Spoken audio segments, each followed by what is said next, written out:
এই কেমন content creator যে নাকি শিক্ষক শিক্ষিকাদের সম্মান দিতে জানে না। কন্টেন্ট ক্রিয়েটারের নামে শিক্ষক শিক্ষিকাদের সাথে অসভ্যতা করতে গিয়ে পুলিশের হাতে আটক টিভি রক নামে জাহির করা রাজ্যের কন্টেন্ট ক্রিয়েটার। দেখুন একটি প্রতিবেদন। ছাত্র শিক্ষক সম্পর্কটা পরিবারের মতোই গুরুত্বপূর্ণ। এই সম্পর্কের পেছনে কাজ করে ভালোবাসা, শ্রদ্ধা, স্নেহ ও শাসন।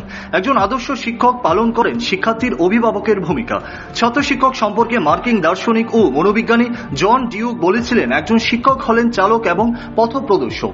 কিন্তু বুধবার তার উল্টো চিত্র পরিলক্ষিত হল গোমতী জেলার উদয়পুর চন্দ্রপুর উচ্চতর মাধ্যমিক বিদ্যালয়ের সামনে। মূলত ছাত্র কর্তৃক শিক্ষকরা হেনস্থার শিকার, কেননা বিদ্যালয় থেকে বাড়ি যেতে বাধা দেয় সাঙ্গপঙ্গ নিয়ে এক ছাত্র। এবারে আসা যাক ঘটনা মূল প্রসঙ্গে।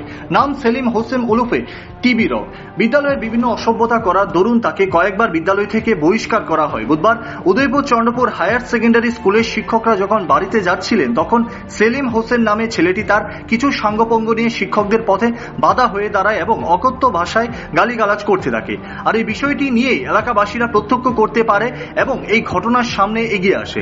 পরবর্তী সময়ে এই অসামাজিকতার দরুন সেলিম হোসেনের নামে ছেলেটিকে এলাকার ওই লোকজনরা কিছু উত্তম মধ্যম দেয়। আমাদের পিএসএ একটা ইনফরমেশন আছে যে চন্দ্রপুর স্কুলের সামনে একটা মাইনর গার্ল অ্যাক্সিডেন্ট হয়েছে। তো সেটার কারণে আমরা এখানে আসলাম। এখানে এসে দেখি এখানে যে লোকাল পাবলিক তারা একজনকে ডিটেইন করে রেখেছে, যে তাদের অভিযোগ এই মেয়েটাকে বাড়ি দিয়েছে। সে কারণে আমরা এখানে আসলাম। আর পরে এই ছেলেটাকে আমরা ডিটেইন করে থানাতে নিয়ে যাচ্ছি। অভিযুক্তের নাম জানা গিয়েছে ম্যাডাম? অভিযুক্তর নাম সেলিম হোসেন ওরফে টিবি রক। ওর বাড়ি দাতারাম। সেলিম হোসেন ইজ 17, বাবার নাম জামাল হোসেন, দাতারাম বাড়ি নিয়ার মতিরাম স্কুল। যারা স্থানীয়রা রয়েছে সবাই একটা কমপ্লেন দিচ্ছে, ও নাকি প্রায় সময় স্কুলে যারা স্টুডেন্ট থাকে তাদেরকে ইনফ্রিজিং করে মেয়েদেরকে। বিষয়টা এই নিয়ে এখন স্পষ্ট বলা যাচ্ছে না। এখন থানাতে গিয়ে মূলত অভিযোগটা স্থানীয়দের থেকে যে ওর বাইকের সঙ্গে মেয়েটার অ্যাক্সিডেন্ট।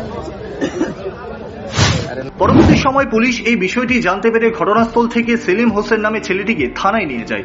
পাশাপাশি স্কুল ম্যানেজমেন্ট কমিটির অন্যান্য লোকজনেরা এবং বিদ্যালয়ের পার্শ্ববর্তী লোকজনরা জানিয়েছেন যে এই ছেলেটি নাকি বিদ্যালয় চত্বরে বিভিন্ন অসামাজিক কাজ করে ক্যামেরার মাধ্যমে। শুধু তাই নয়, বিদ্যালয়ের ছাত্রদের খারাপ করার জন্য বিভিন্ন নেশা জাতীয় দ্রব্য বিক্রি করে বলে জানিয়েছেন তারা।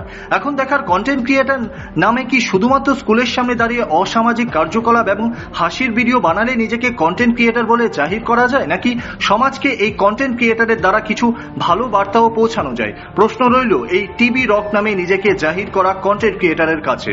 Bureau report, rising Tripura.